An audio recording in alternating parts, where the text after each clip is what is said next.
Hello everybody out there and welcome back to another Dark Avenger comic book review. Again, 2 weeks late, however, there's some good news and I will be mentioning that at the end of this review. The books that we are going to be talking about in this review were released on December 16, 2015. That's right, and again, because it's 2 weeks late, this is going to be more of a recap than a review, but I have a good news about the next episode's review, which are the books from the 23rd. We'll get into that at the end of the show, but it's good news, so stay tuned for that. Now, let's start off. Mike's behind the camera because we all know what he starts with. We will be possibly moving back into the kitchen and the setup and everything in the kitchen in January. Just a little note, but we will still be doing it in here from time to time. It really depends on when we're doing the reviews and time and setup. Okay, so let's start off with the indies. That's right. Which is Huck, issue number 2. Huck has been outed, and everybody hates the woman that outed Huck. But now Huck, who's hiding out, he sees the news crew, and he sees these people standing outside, this one woman especially, and she's upset. And he says, you know what, I can't hide here. He goes out, and he finds out why she's crying. You know, she wanted Huck to help her find her husband. Another one asks about her brother. Another one asks about their daughter. And another one asks about a dog. And he's writing all these down like, we're going to take care of this piece by piece.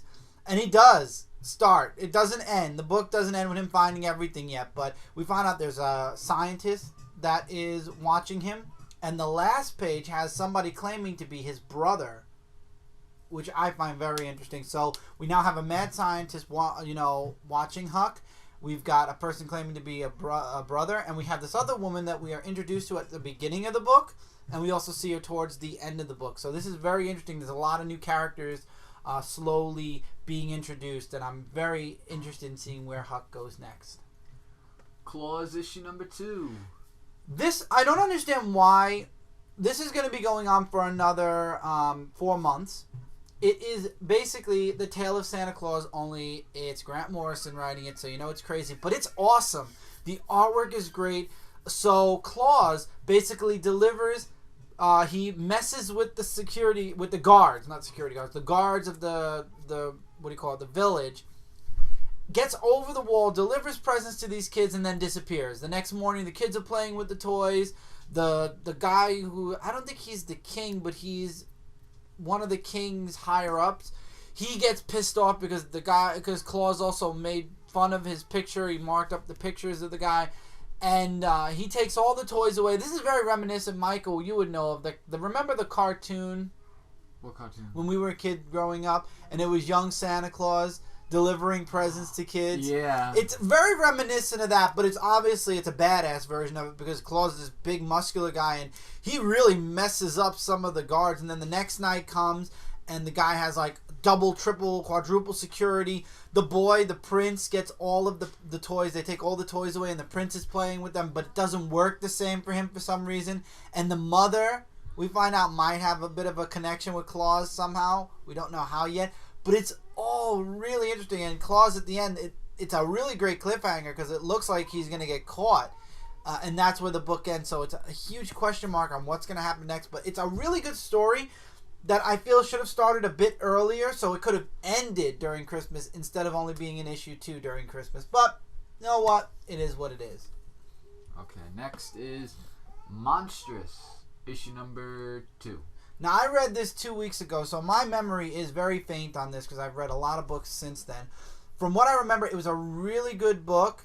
The artwork's great. The story's progressing really nicely. It is a very long read, though, so I'm warning you guys in advance. A lot of dialogue and a lot of story to tell. She ends up getting captured in the end of the book again.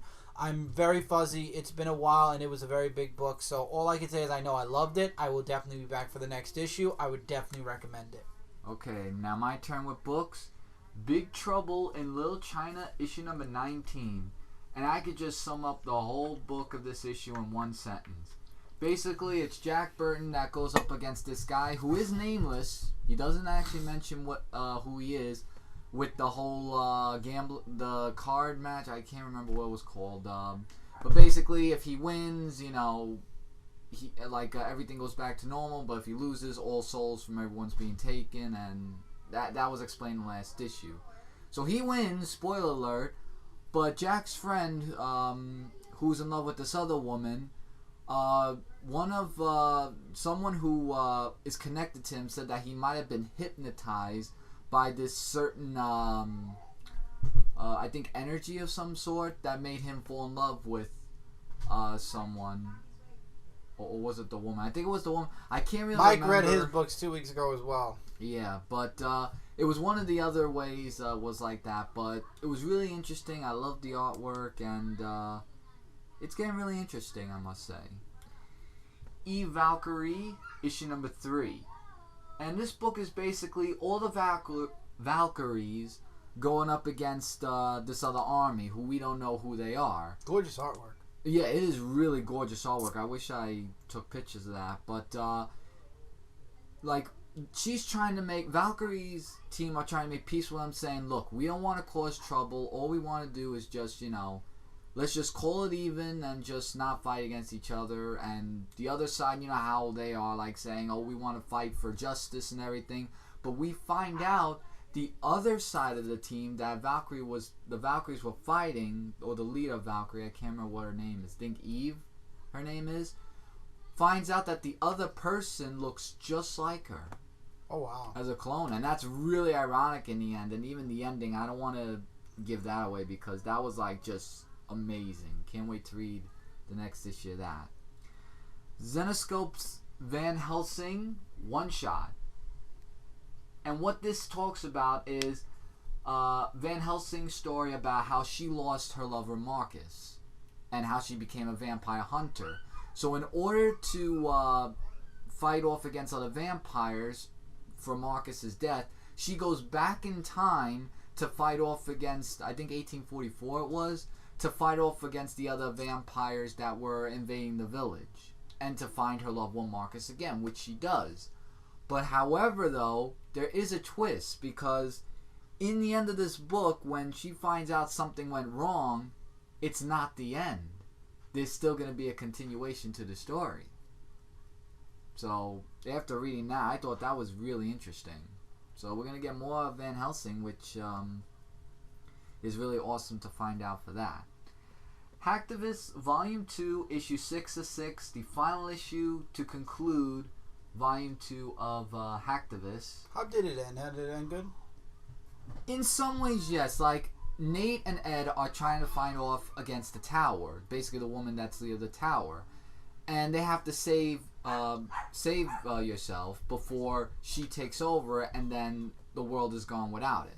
So what they try to do is they try to find out other ways to get into the tower so that way she doesn't take over all of what's going on.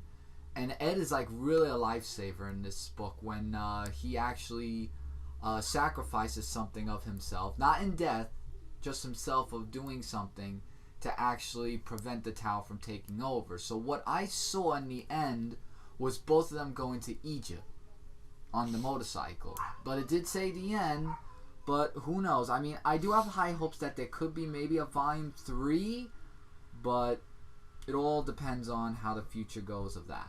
So I really enjoyed Volume 2. Definitely get it for trade paperback. Ivar Timewalker, issue number 12, is I think it's the end really because it's Ivar trying to find Neela, and who he finds is the Neela that's half robot, and he fights off against all the other Neelas. But as he time jumps, he finds the real Neela, who actually told him that, we can't fall in love with each other and all that stuff. It was long dialogue. So it goes back to where issue 1 left off, where her and the other Ivar walking, who claimed to be the real one, while he just stays the way he is. But at the end, Neela Timewalker, it looks like, might make an issue. Because it had those 2 little circle things. It didn't say the end or anything. So there could be, with the other... oh god, what were they called? The Valiants with Livewire. The Unity? Unity, thank you. Oh my god, Unity. So maybe there might be that. So we'll find out. Wrath of the Eternal Warrior, issue number 2. Now, this book, it talks more... it's really a heartfelt book because he just got back to his home and now he finds out that he has to go back to fight off against this war against the demonic entities. We get introduced to his oldest son, which is a real jerk to him because he's been gone for so many years and missed so much from him. But when he went away in the end trying to tell his wife, I gotta do this, he actually feels more like he is really his father, and his children trying to understand was really heartfelt. He fights off against these demons against him, and really something else, this book. I would give more, but I really don't want to go too far into it because I want you guys to read it, but a really great story. I'm really enjoying this. And now we're going into the big two of Marvel and DC, starting off. Alright, sorry about that, guys. We're going to start over again with the big two. Yep, starting with the Darkside War one-shot of the Darkside cover. Okay, first two books that Mike's going to show are, these both are honorable mentions. This one, if you would like a background on the New Gods, Orion, Mr. Miracle, Darkseid, the Allfather, it's basically a reprint, a 100-page reprint of older New God and Darkseid stories. Really cool, not a necessity. A lot of people were asking if they had to get it. A few people messaged me about it. You don't have to get it. It's all reprinted stories, but it's still cool if you'd like some background. Harley Quinn, issue number 23. Another honorable mention, I got my hands on this issue of Harley Quinn. I read it. I really like the artwork. I think the story is interesting. Is it a book I'd recommend? No. If you're a fan of Harley Quinn, though, I would definitely say it's something to look into. Okay, next book is Batman and Robin Eternal, issue number 11. Now we're getting into some really good books. Okay, so the sculptor, we find out that she is a psychic, and she was working for Mother. Now she knows that only Dick can stop her, and she wants her to be stopped because this time she's going a little bit too far, and if she ends up disappearing, nobody will ever find her again, and the sculptor basically wants this to end. And she basically shares... This is more of a background on Cassandra's story. We get how she grew up, how the orphan raised her, and why she doesn't talk, and why she is a kill, like not a killer, but how she learned to kill, and why she's good at what she does, how she learned her skills. And we find out that Mother didn't even know about her until later on, and then got really pissed off, but allowed the orphan to keep her, but to keep her out of Mother's sight. And then we find out Batman. Just as we get to the end of the issue, Batman gets involved. Dick hears Batman. He brings Harper and the sculptor out of it, but then he wants the sculptor to bring him in and show him Batman. But he tells her that they can't at first because of all the stuff that's in his mind. But then he's willing to take the risk to find out more about Batman, and it kind of ends with them falling into some type of psychic pit. So I'm interested. This is a really good book. I'm really liking this book. I'm enjoying Batman and Robin Eternal. If you haven't read this yet, you guys are missing out on a really great series. Batman Arkham Knight Genesis, issue number 5. This book basically is how, Jason Todd got Deathstroke to work for him. Long story short, we find out that Deathstroke was hired by Joker to keep Jason Todd in Arkham during Arkham Asylum, how he paid him triple in order to get out of Arkham Asylum, and then he hired Deathstroke to work for him, and all the background stuff that him and Deathstroke were doing up until Arkham, the Arkham Knight story arc, which is the game. He also worked for Deathstroke and stole money from Bruce Wayne to pay off his debt, and then basically to hire Deathstroke to continue his services. So, okay, Batman Europa. Oh, Batman Europa, issue number 2. Very disappointed in the artwork. I did not like this issue's artwork. It was very muddy, very sketchy at times, and the face, I don't know, it was very different from what we saw in issue 1, and it really threw the story off for me. Nadia went back to the people that hired her. Batman and Joker were going to use her, not as bait, but as a way to get to these people. She gets attacked by these mannequins, which Batman and Joker have to save her from. She gets taken away anyway. Batman and Joker try to chase after her. We find out Batman has a tracking device on her. And the next stop, is Paris. The artwork really, the book was good, but the artwork definitely threw the book off. I have a feeling this is going to be just like Superman American Alien, which we will get into when we get to the physical stuff. Every book's going to have a different artist. It's going to be harder for Batman because I'm not... This last artist really was a little... I don't know. We'll see where the next book goes. It's coming out in 2 weeks. 2 episodes. So we'll talk about it in two episodes. We Are Robin, issue number 7. Continuing the Robin Wars. So basically, the Robins are in prison.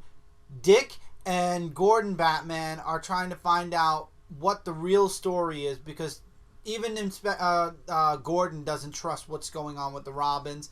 They find information out. The Court of Owls attack the Robins, and basically Red Hood and Red Robin have to fight to the death, and the winner will become a head of the court, and the other one will die. Obviously, they trick the court, they free the other Robins beat the crap out of the Court of Owls, and they escape to the roof where they are then confronted with Super Court of Owl Talons? I don't know, we'll see in the next issue, but definitely building up between the Robin Wars and Batman and Robin Eternal. Batman is definitely ending 2015 on a very high and strong note. I can't wait to see what happens when Bruce comes back to his senses and remembers everything, because Bruce is going to have a lot of cleaning up to do. All New Inhumans, issue number 2. Now, I dropped Uncanny Inhumans because the story just wasn't interesting me. This does. So, they went to a country that claims the Terrigen Mist went over them. I can't remember the country at all, but there is a flashback to an older Marvel comic, which was really cool. But nobody was infected. Everybody went unharmed, and it rose a big eyebrow and a question mark. So they went there to inspect the town. You know, they questioned people, and there were no changes. We didn't even notice the mist pass by. They go to dinner, and they get upset at the dinner there. They retire to the ship. They're ready to leave. Turns out, though, there was a recon team that went around the back, so to speak, and they found a city, or a little town, and they were poisoned by radiation, and they're dying, but no Inhumans again. Then, I forgot what her name was, she has a dream.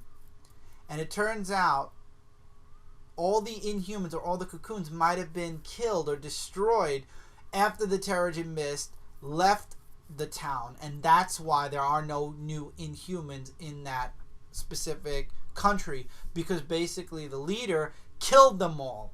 And basically the ghosts are crying out to this woman. I'll remember her name next time. I read this book 2 weeks ago as well. But they're crying out, avenge us. And that's where the book leaves off. And that was really cool.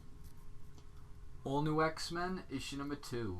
Okay, last issue, Cyclops was fighting a bunch of people who were basically activists believing in Cyclops. The 616 Cyclops, not the past Cyclops. And they got into a huge fight, and then the X-Men showed up to save Cyclops. Huge fight between the X-Men and the mutants break out. Then the campus police show up. Cyclops is about to beat the leader to death with a bat, and then drops the bat and allows himself to get arrested along with the leader of the gang. The rest of the gang disappear. And he tells Beast, let this go, let it happen. You know, she's going to arrest me no matter what. They go to jail. He has the best dialogue. See, this is a Cyclops I could get behind. This is a Cyclops I can like, because he knows he became a jackass. And he, no matter what, he knows that that's his destiny. And even if he's able to change it, he's always going to be that person. Because even though that Cyclops is dead and buried, he still will grow up to look exactly like that Cyclops. There's no way for him to be somebody different. So even if he does manage to prevent his future where he goes crazy and he becomes egotistical and he loses his shit, he's still going to be in the shadow of the Cyclops that went crazy and that set all the mutants back to where they were before Charles Xavier dream to make mutants equal happen. And this was a really great book. And now the next issue, it looks like the gang is going to break their leader out, and now Cyclops is kind of caught in the crosshairs of everything. Really cool stuff. And you see Beast, and this is what I don't like. I was hoping they would ignore this.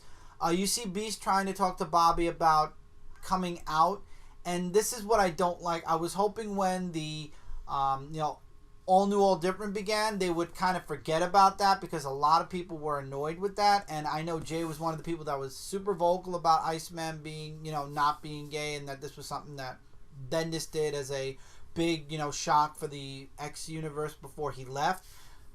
Personally, I hope they don't focus on it. That's my only problem. If this is where Marvel's going to go, this is where Marvel's going to go, and a couple of fans aren't going to change their minds. And I know a few people are happy about it, a few people aren't.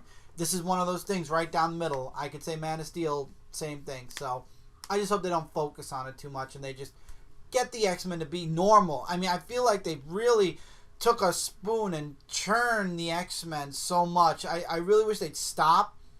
Not reboot the X-Men as much as just either let things move forward or somehow start them over at a certain point. And, this was a perfect time with All New, All Different to really start them over at a specific point, and they didn't. So hopefully at some point there'll be a way to fix the X-Men a little bit, because I feel like right now they're all over the place, and too many X-Men are dead, too many X-Men have gone crazy, have gone through dramatic changes. They really need to back it up, and they really need to get back to basics with the X-Men, because I think that they've gone a bit too astray since Grant Morrison's X-Men run in the 90s.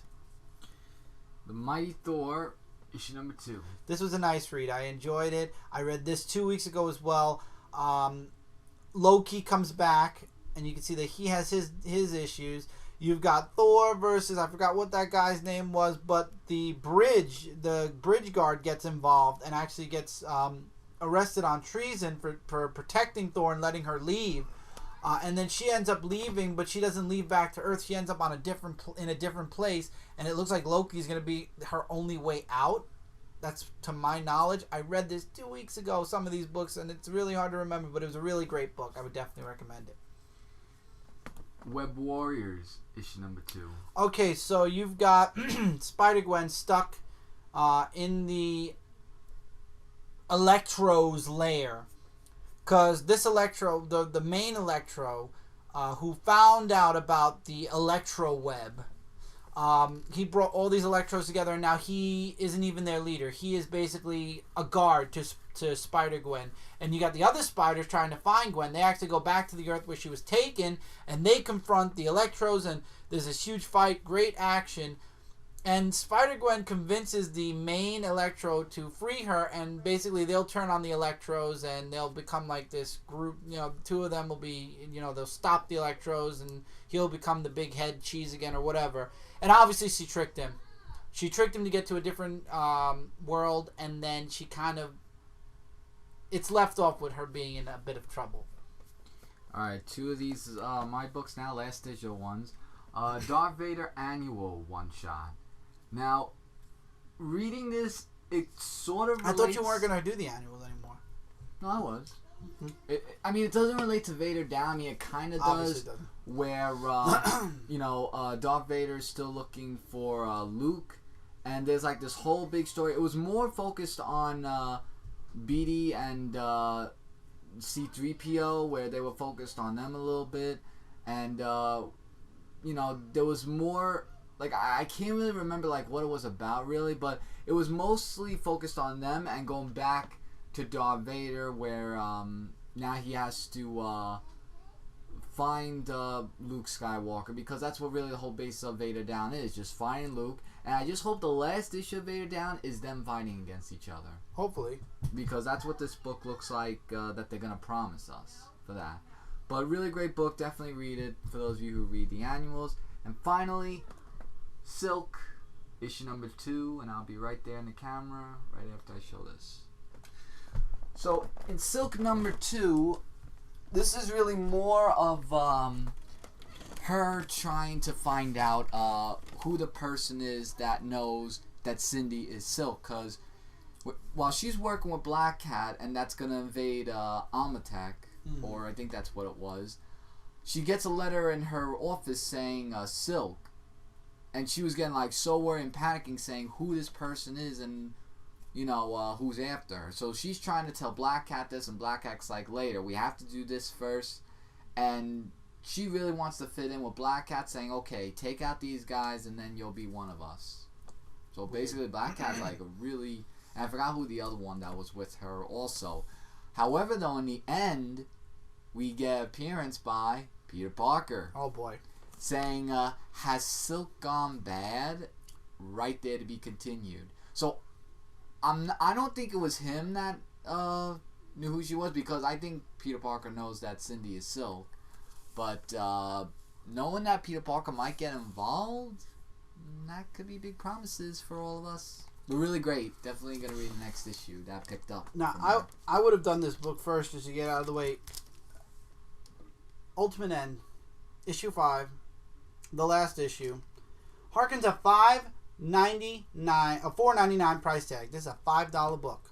The grand finale of the Ultimate Universe. What the hell did I read? Other than Mark Bagley's really awesome artwork, what the heck did I read in this last issue? This last issue, first of all, is not worth the $5 it's written on. Second of all, the ending made absolutely no sense whatsoever. So everything ended. The fight happened. The first you had the Ultimate Universe versus the main 616 universe, and then it turns out that Emma Frost comes back with Old Man Logan, and hey, look, it's the Doom lied. It's all fake. This isn't the way it was. So we get the infinite talking heads for the rest of the book about what they're going to do and about going up against Thor. And guess what? That's what they do. And then, of course, the infamous white page of, the world is gone. And then we come back and Miles' mother's alive for some weird reason. We don't know what happened to the Ultimate Avengers or anybody in the Ultimate Universe. All we know is Miles Morales is in the 616 universe. That's where it ends. And it says not even close to the end. That's great. That's wonderful. We know where Miles is. But the question of where the rest of the Ultimate heroes, all the heroes that slowly started disappearing as this fight was going on, bit by bit they were all disappearing. We don't know what happened. So did the Ultimate Universe completely and utterly fuse together with the 616? Is the Ultimate Universe just gone? The question mark. This book ended with the hugest question mark. And it doesn't even matter because guess what? There's no more Ultimate line. Miles Morales is in 616, and that's all that matters now. We don't know what happened to the rest. Ultimate Tony Stark. We don't know Ultimate Wolverine. We don't know what happened to the Ultimate X-Men. We don't know what happened to the Ultimate Hulk. Nothing. It's literally left up in the air. Basically, might be Marvel's way of saying it's over for now.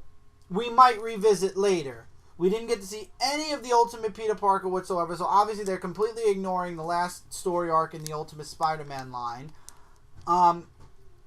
Save your $5. Even if you're a completionist and got the other 4 issues to Ultimate End, find it online, buy it off Comixology for a cheaper price, wait for something cheaper. Wait for your trade paperback. Yeah, wait for the trade paper. No. Wait for it to end up in the $2, $3 bin and then pick it up. Don't buy it at a $5 price tag. Even a completionist as myself, I wish I had gotten that book off Comixology instead of buying it for $5. It was a waste of money in my opinion. Justice League 46. Again, you've got Mr. Miracle. Big Barda shows up. And she ends up saving the day because it was the Justice League, or what was left of the Justice League, versus the Furies and the Hounds of Darkside, who want the anti-life equation and don't know where the anti-life equation is. Metron, something's happening with Metron, and now the Justice League, Wonder Woman wants to go to the last surviving members of the crime syndicate to get information on the Anti-Monitor, because now Darkseid's Hounds want to go after the Anti-Monitor. You got the Justice League wanting to go after the Anti-Monitor. Darkseid's dead. Lex Luthor's moved up in power. Superman's a god. Batman's on Metron's chair. A lot of crazy stuff going on. And then you get that moment with Steve Trevor and Wonder Woman where Wonder Woman doesn't even know what her and Superman are anymore, which I like that. That means this could be finally over. And right as they're about to have their moment, well, the Dark Superman shows up. It says, "Am I interrupting?" And then it ends with a bunch of where everybody's at. Green Lantern's coming back to Gotham. Lex Luthor's moved up as the leader of Apocalypse. The Anti-Monitor with the anti-life equation or something. You got Shazam leaving Earth. Flash fighting with Death. Wonder Woman fighting with Superman. I forgot who this girl was, and her daughter getting the anti-life equation. You got Batman learning about Joker. So much stuff is going on, and Grail has the anti-life equation. She becomes, at the end of this issue, the goddess of the anti-life. And next issue starts Act 3, which hopefully will be the final act in this series, because now it's getting a little bit too long. I believe this is supposed to end in February anyway, so... Invincible 128, 126. The final issue of the reboot story. And everybody, before we get too far into this, relax. It is not a reboot. Mark is living, in the past still, and he's moving his way closer and closer to the present. And because Eve's boyfriend never died, Mark isn't with Eve. He's able to prevent incidents from happening before they happen. And, he should be happy. He's saving the world. And he's not. He's absolutely miserable. And we find out that thing that sucked him in the first issue, well, it's basically allowing him to alter history. And then it comes to him with a choice. You can stay here and save Earth because he did all this. Now Earth can be saved. Or he could deny it and go back to his reality. And of course, he had no choice. He was pissed off. And he's like, no, I don't want to stay here. I don't want to alter my reality. I want what I had back. And the thing basically said, you've doomed this world. You're a disgrace. Goodbye. It leaves Mark. Mark goes home, except something's wrong. And it turns out he goes back to Eve. He's so happy. Eve looks a bit older. You're questioning it. He says he wants to see Tara. He wants to see his daughter. And the spoiler here is, and I know it's not a spoiler because I've seen this picture all over the internet already. People are very upset. Apparently, while he was stuck in the past, time in reality passed as well. Tara is not a baby anymore. She's now a little girl. So Mark's been gone for a couple of years at least. He's been gone at least 3 or 4 years. And as a father, I know it definitely has to be heartbreaking to leave your daughter when she's a baby and then come back several years later and she's already a grown girl without you. Okay.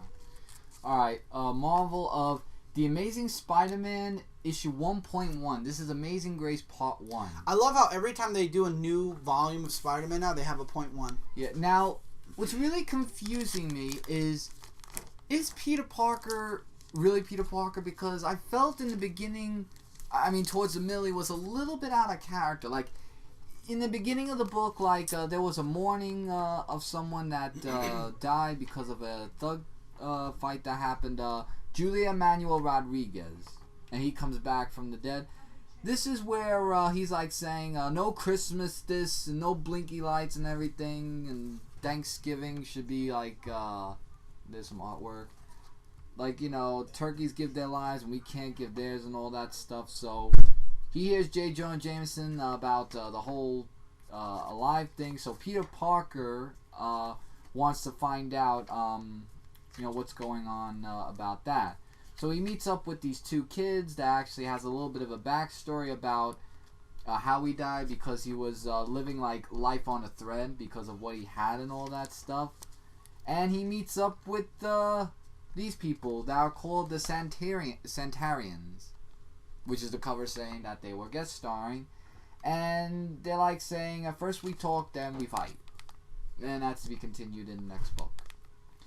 So, I don't know. I don't know if it was Peter Parker who acts out of character, and then as Spider-Man he becomes this good person, but I don't know where they're going with Peter Parker. But I'll read the next issue of how it goes. But if they're gonna downtone Spider-Man, there's no point of just reading on. It was alright, I guess. Alright, and lastly, we've got Superman American Alien, issue number 2. I love this issue. This is a darker issue, but I do have a couple of minor, itty-bitty little gripes.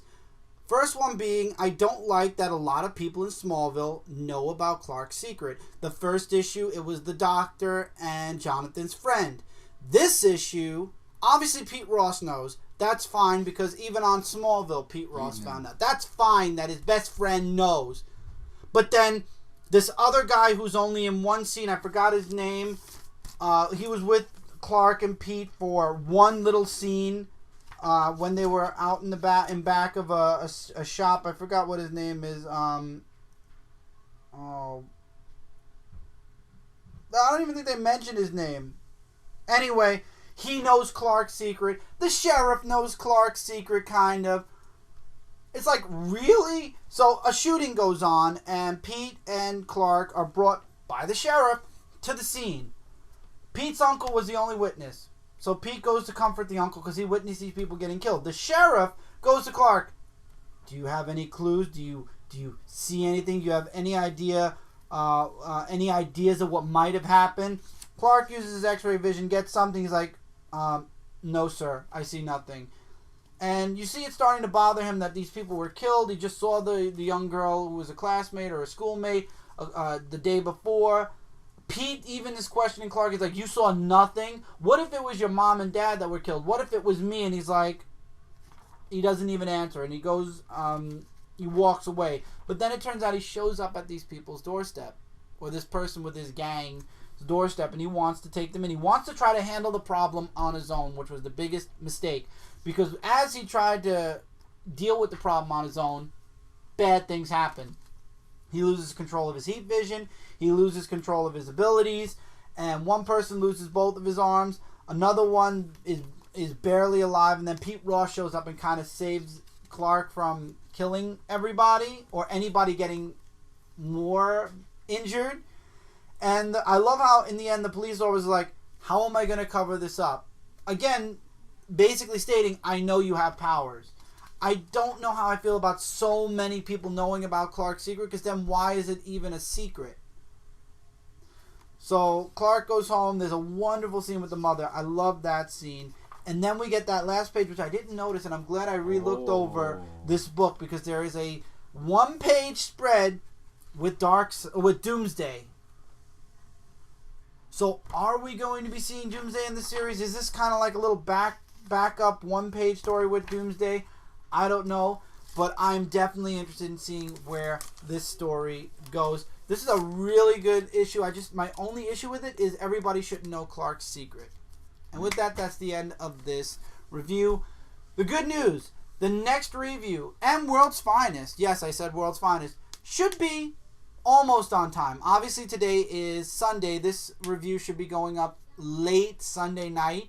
After this review, we will be doing the haul, because the books came actually on time. We just weren't on time doing a video for the haul. So we are going to be doing a haul video for the books that came out this past Wednesday. It looks like everything's coming back on time now. Maybe next week it won't because of New Year's.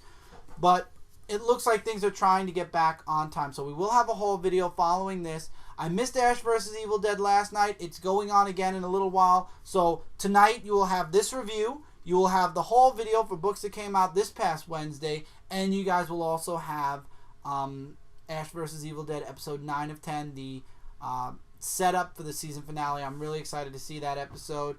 I'm really excited to get back on time with these reviews. There's a lot of things coming in 2016. We are already planning. Believe me when I tell you guys. Alright, so that's it for this review. Yep. Let us know what you thought about any of the books we talked about here in the comments below. We love hearing from you guys. Dark Avenger Live will be this Friday on January 1st, 2016, the first day of 2016, so stay tuned. I will talk more about it in the next review. Till then, take care, keep reading, keep collecting. Links in the description below to all the wonderful sites we work on. Check them out in your time, please. And if you haven't already subscribed to any of those sites, if you like what you see and you'd like to see more, that's why the sub button is there. Till then, take care, and I'll see you guys really soon in the next video. Hey, everyone.